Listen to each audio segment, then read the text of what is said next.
السلام الله عليكم، ورجعنا لكم بفيديو جديد. أحلى متابعين ومشتركين في هذه القناة، لا تبخلوا على هذه القناة بالاشتراك واللايك لهذا الفيديو.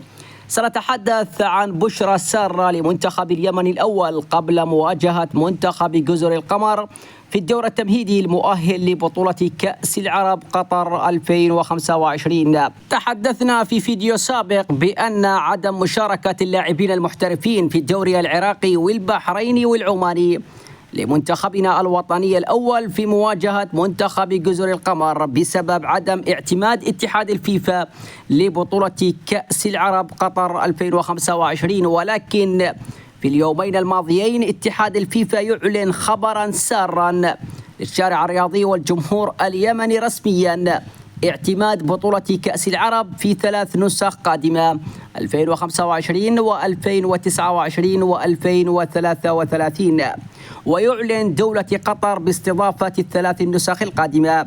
وهذا يعني بأن اللاعبين المحترفين لمنتخبنا الوطني الأول، أتحدث عن أبرز لاعبين اليمن في الدوري العراقي والدوري البحريني والعماني: ناصر محمدوه المحترف في نادي زاخو العراقي، وعبد الواسع المطري المحترف في نادي سترة البحريني، عمر الداحي المحترف في نادي الظفار العماني، وعبد المجيد صبارة المحترف في نادي ديالي العراقي، وأيضا اللاعب عبد العزيز مصنوم المحترف في نادي العروبة السعودي، وأنيس المعاري المحترف في نادي الغراف العراقي، بالإضافة إلى اللاعب حمزة الريمي المحترف في نادي القوة الجوية العراقية، وهارون الزبيدي المحترف في نادي أربيل العراقي.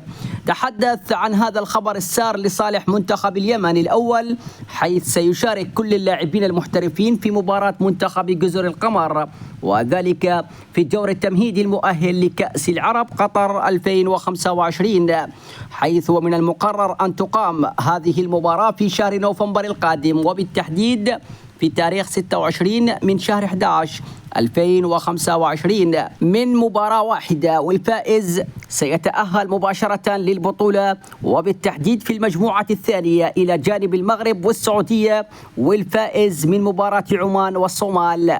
المباراة ستقام هنالك في قطر في يوم الأربعاء الموافق 26 من شهر نوفمبر 2025 في تمام الساعة 7 مساء بتوقيت مكة المكرمة والدوحة واليمن، وعلى استاد حمد الكبير هنالك في قطر ستقام هذه المباراة.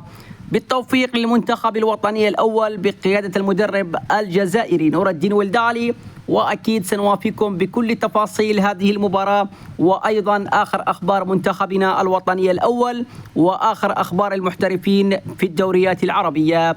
وصلنا إلى ختام هذا الفيديو، لا تبخلوا علينا باللايك، واللي مش مشترك في القناة يشرفنا باشتراك.